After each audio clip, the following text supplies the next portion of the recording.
ওমর এই ধরনের কাজ করতে পারে আমি বিশ্বাস করি না। মাস্টার খুব ভালো ছেলে। এতদিন ভালো মানুষের মুখোশ ধরে আসছিল, আসলে এগুলা বদমাইশ। আমি তোমার একদিনের হলেও শিক্ষক, সম্মান দিয়ে কথা বলো। চরিত্রহীন মানুষটা কি আর সম্মান দিয়া কথা কম। আমরা সবাই কথা না বলে যার সাথে ঘটনা ঘটছে তার মুখে শুনি। রহিমা কি হয়েছে তুই ক। আমি যাইতেছিলাম, স্যার আমার কাছে রেখা। আমরা এই চরিত্রহীন মাস্টারের কঠিন বিচার চাই। হুজুরে কেউ চরিত্রহীন করবেন না। তুই কথা কইতেছিস কেন? আপনারা এমন একটা ভালো মানুষকে ফাঁসানোর চেষ্টা করেন না। তুমি কি কইতে চাও? লজিং হুজুর এই কাজ করে নাই, ওনারে ফাঁসানোর লাগিয়া সবকিছু প্ল্যান করা হয়েছে। সব সত্যি সত্যি কথা না সব? সব সত্যি। এগুলা যে মিথ্যা, তোমার কাছে কোনো প্রমাণ আছে? অপ্রমাণ আছে। আজ সকালবেলা রহিমারে না দিয়া আর ওটা আমি শুনে ফেলাই। তোমার কাছে কোনো প্রমাণ থাকলে সবারে দেখাও। আমি তাগো প্ল্যান বুঝতে পারি আর তাদেরকে ফলো করি, আড়াল থেকে ভিডিও করছি। এই মোবাইলে সবকিছুর ভিডিও আছে, আপনারা দেখেন। আপনার কাছে এইসব আশা করি নাই। আপনার ছেলে মেয়েগুলি এত খারাপ? রহিমা, এসব কি? তুই ওমরের নামে কেন মিথ্যা কথা কইছস?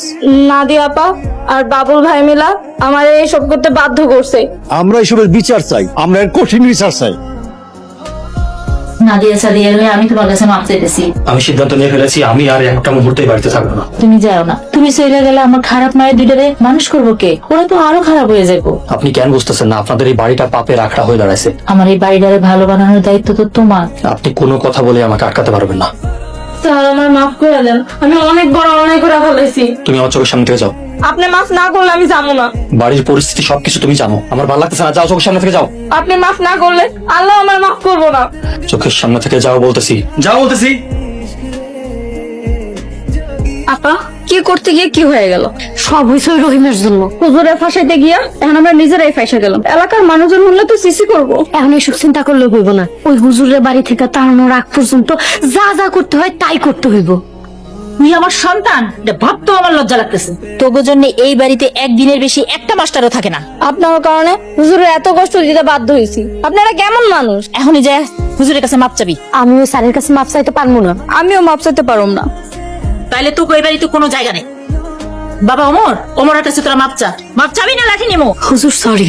আমিও সরি। কিসের সরি? ভালো করে মাপ চা। আমারও মাফ করে দেন।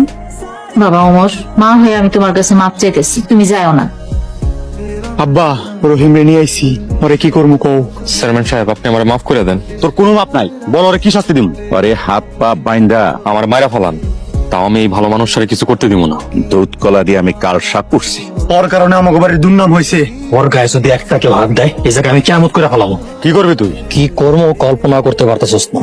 এত বড় সাহস, আমার বাড়িতে থেকে আমার পোলারে মারবি? এগুলো তো আপনার পোলা না, এক একটা জানোয়ার পয়দা দিচ্ছেন। মাস্টার, তোর আজকে মাইরেই ফেলামু।